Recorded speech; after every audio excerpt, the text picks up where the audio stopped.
President Al-Assad congratulates Patriarch Yazeji and praises the sense of patriotism enjoyed by the Orthodox Church and its role in consecrating national unity.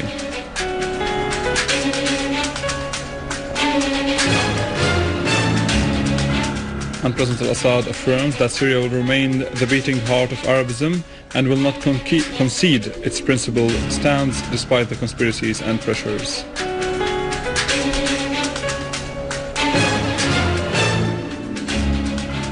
Syrian Arab army units eliminate terrorists in the countrysides of Hama and Damascus. And cautious calm prevails in the area surrounding the Egyptian presidential palace as demonstrations at Tahrir Square continue their sit-in against the Muslim Brotherhood.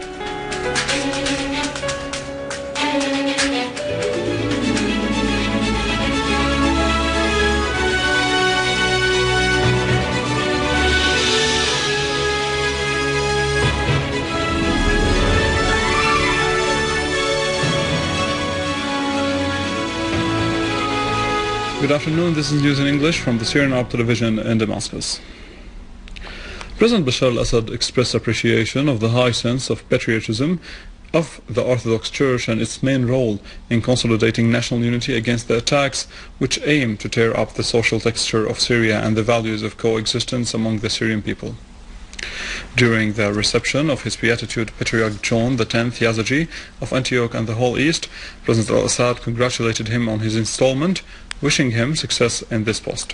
The President stressed the historical role of the Orthodox Church in spreading the mission of good, love and tolerance in the world in general and in Syria in particular. The Patriarch expressed deep confidence that Syria would emerge victorious from this crisis, stressing the importance of preserving Syrian unity in order to attain this victory. The Patriarch hoped to see security and peace prevailing in Syria to return a country of love and goodwill, asserting that all the Syrians would remain one family. Patriarch John X Yazeji, the Patriarch of Antioch and the whole of the Orient, for the Greek Orthodox, has affirmed that Syria has always been and will continue to remain a country of peace and coexistence thanks to its people's national awareness. He stressed that dialogue is the only way that should be resorted to by all sides in order to attain the aspired peace in the country. In an interview with Russia Today satellite channel, Patriarch Yazeji said, "We want Syria to remain the upholder of right and justice where every Syrian citizen lives in dignity." He added that all Syrian citizens live as one family, Muslims, Christians and other components of the Syrian society. Syria is passing through a temporary ordeal which we hope would be over as soon as possible so that Syria would restore its role as a torch of coexistence and a cradle of civilization. Patriarch Yazeji emphasized the newly appointed Patriarch stressed that Christians in Syria hold on to their soil of their country and will continue to stay therein, affirming that they have no worries in their hearts. The Patriarch expressed full rejection of all forms of violence and killing.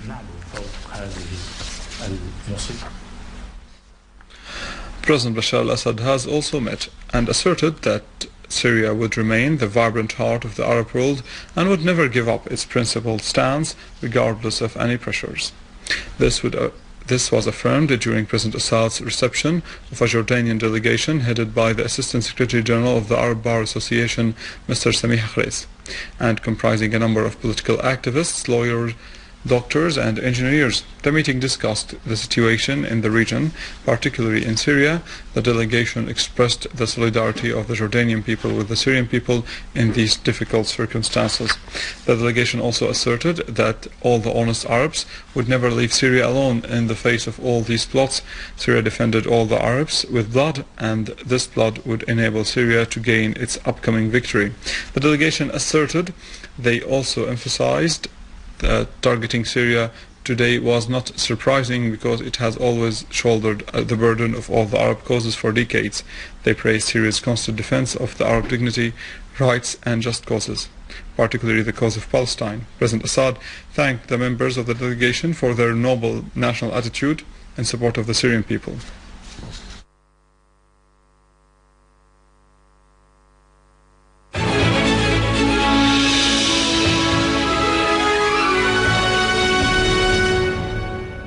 Following his talks with Algerian President Abdelaziz Bouteflika in Algeria yesterday, Russian Foreign Minister Sergei Lavrov said the two countries, Russia and Algeria, have agreed on the need to settle the situation in both Syria and Mali through political means without any foreign intervention. In a statement to the press, Lavrov added that both countries have also identical viewpoints regarding the need to activate the reform process of the world system in terms of relying on the sovereignty of law and the key role of the UN and the Security Council, as well as resorting to diplomatic means to settle conflicts without intervention in the internal affairs of sovereign states. Lavrov asserted that both countries regard the events in the Middle East and North Africa, including the dramatic developments in Syria and Mali, from this perspective. Syrian Arab Army units today carried out a series of accurate and successful operations during which they eliminated a number of terrorists in Zamalka, Arbin, Douma, Harasta and Adra in Damascus suburbs. An official source told Sana news agency that several terrorists were killed and injured in Arbin and Zamalka, and their hideouts were destroyed, as well as the weapons and ammunition in their possession. Meanwhile, Syrian military units continue their operations in Douma, Harasta and Adra, undermining terrorists' positions. 5 vehicles and several motorcycles which the terrorists used in their operations were destroyed. They also killed and wounded a number of armed men. Inhabitants of Kirnas town in Hama governorate have returned to their homes after the Syrian Arab Army restored security and stability to the area. The people of Kirnas were forced to leave their homes after they had been subject to attacks of the terrorist groups. The Syrian Arab Army had before executed a series of operations to clear the town, and engineering units defused many explosive charges that the terrorists planted there.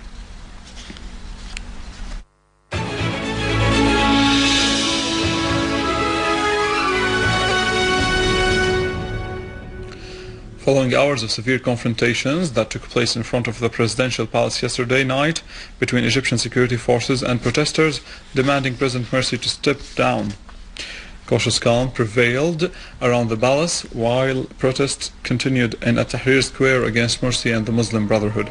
Clashes in front of Al-Ittihadiyya Palace had continued for more than 5 hours, during which security forces shot several cartridges and fired tear gas, injuring many protesters and arresting several others.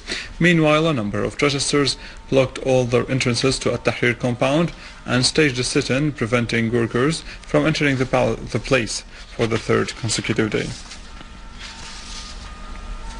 Spokesman for Iran's Foreign Ministry Ramin Mahmoudbrest held the International Atomic Energy Agency responsible for hindering a solution to Iran's nuclear file, pointing out that Iran's nuclear file should not be referred to the UN Security Council. Mahmoudbrest emphasized the importance of recognizing Iran's nuclear rights according to the Non-Proliferation Treaty, pointing out that all Iran's nuclear activities are going on under the supervision of the IAEA. Mahmoudbrest said dialogue with the IAEA should be technical and transparent, adding that Iran had greatly cooperated with the agency. On the issue of holding a dialogue between Iran and the US, Mahmoudbrest said if Washington had the will for dialogue with Tehran, it should reveal good faith. Democratic Korea announced that it had successfully conducted a 3rd nuclear test under the ground. Democratic Korea's news agency said Pyongyang successfully detonated a miniaturized nuclear device at a northeastern site.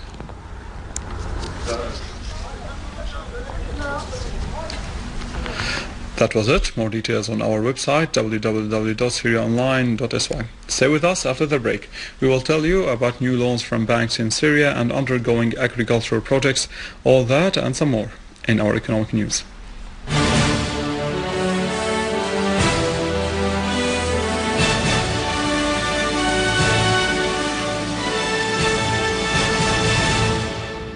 Ladies and gentlemen, good afternoon. Manager of the Commercial Bank of Syria said that the bank is currently working on accomplishing the operational instructions of the loans for people with low income. Moreover, there is an intention to grant investment loans to all state establishments. The bank will also grant loans ranging between 1 and 300,000 Syrian pounds by the end of this month, after accomplishing the operational instructions. The loans will be given to people with low income. The manager also stressed that new branches will be opened soon in several areas after launching Shahba branch in Sueda. Other new branches in Quneitra and Misyaf are going to be set up, in addition to a branch in the industrial city of Adra. A report issued by the Arab Center for the Study of Arid Zones and Dry Lands in Syria asserted that many agricultural projects are underway, some of which have already been implemented, while others faced obstacles because of the terrorist acts in some governorates such as Deir ez-Zor, Idlib and Daraa. The report said that implementing some projects in the eastern governorates is hardly possible within the current year. The projects also aimed at improving families' living standards by supporting income, especially the livestock and sustainable farming sectors. The report indicated that the center started its work in many projects in 2012 and it should finish in 2014.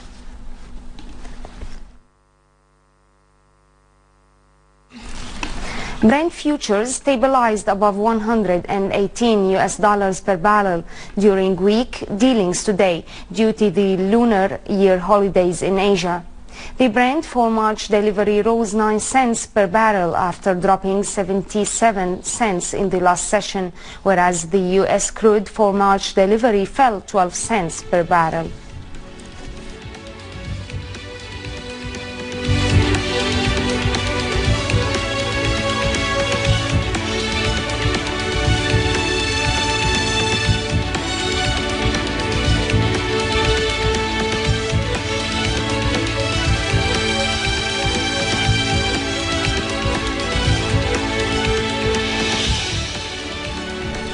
European shares slightly changed. The US index futures retreated while Asian shares ascended.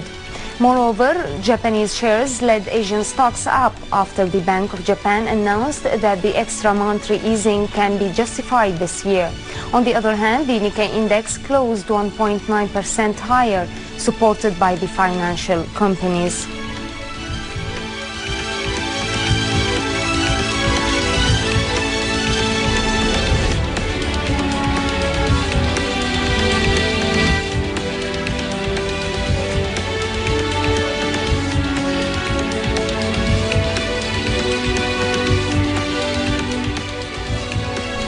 Losses of gold worsened as gold registered its lowest level in over 1 month amid weak dealings.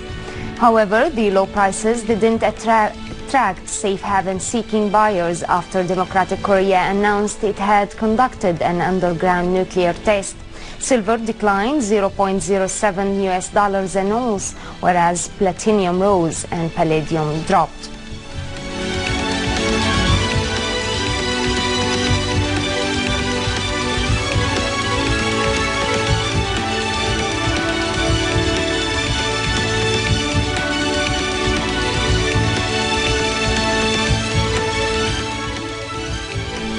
The yen reduced its losses in Asian trading after falling in the last session, as it was moving inside a narrow range around its lowest levels, while the euro slided ahead of the gross domestic product data for the currency bloc this week.